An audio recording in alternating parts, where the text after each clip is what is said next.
Let's shift focus on to this now. President Cyril Ramaphosa is expected to ease lockdown regulations when he addresses the nation tonight. We'll be bringing that live to you as soon as it gets underway. For now, though, Cosatu President Zingiswa Losi is talking to us via Skype in anticipation of that address and what to expect. And Sisi, for your time this afternoon, perhaps let's start with the socio-economic measures that the President announced. And on Monday, Cosatu had made a call for government, companies and financial institutions to fund a 1 trillion rand economic stimulus plan.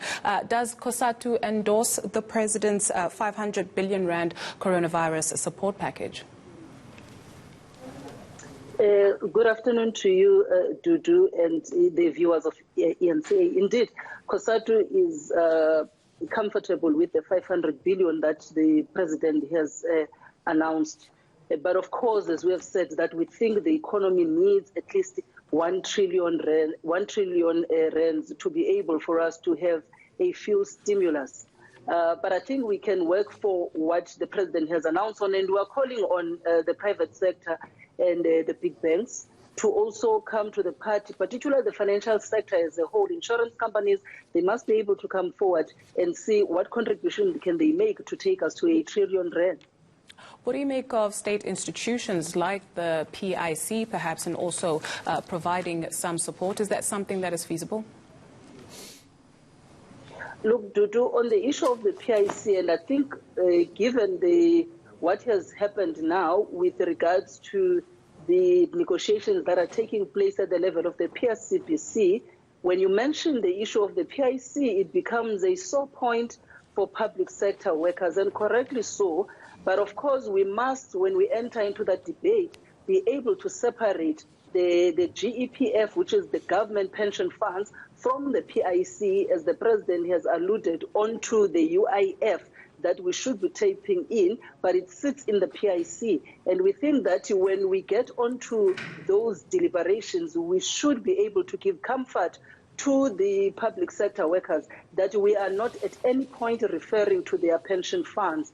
Because currently, as you would know, in the stimulus plan tabled by the President, those health workers that are at the forefront of combating this epidemic have not been mentioned at all.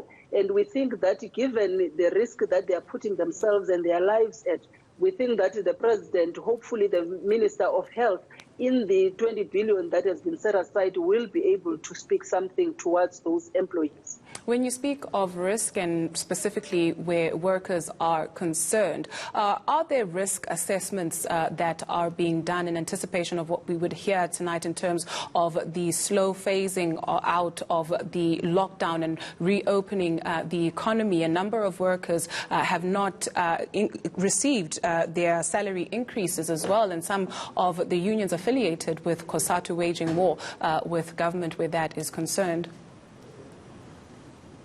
We also believe that because we are also calling for the gradual reopening of the economy, and we think as a country we need to find a balance on our health and also on the jobs, because you can't choose one over the other at the point where we're at as a country.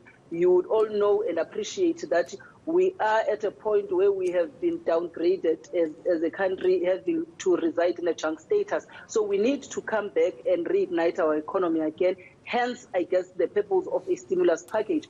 But what we are calling for as we do that, which is what we expect from the President to announce those sectors, we think that we need to give those sectors time to be able to consult with relevant unions in those sectors and workers and ensure that things are put in place. We cannot, when we open the economy, at the same time disregard the lives of the workers in this country. So we think striking that balance and ensuring that safe transport systems are ensured that they are available by employers for their employees. The workplaces are also adhering to health and safety. Thirdly, we think we need to ensure that social distancing is adhered to. And by that, we expect that employers would also look into shift patterns so that you are able to distribute your employees such that you are able to observe that social distancing.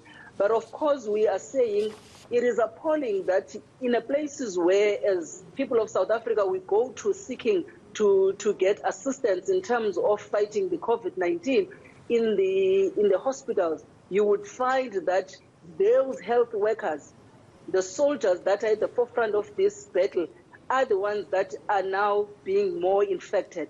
And we think that the health department, with the 20 billion, we really need to pay attention. This plan, Dudu, is not just going to be a plan that is going to find itself rolling out without a proper planning on how we are going to effect it. And part of doing that must also be ensure that stakeholders are consulted beyond what the president has done into how we're going to put the plan into action.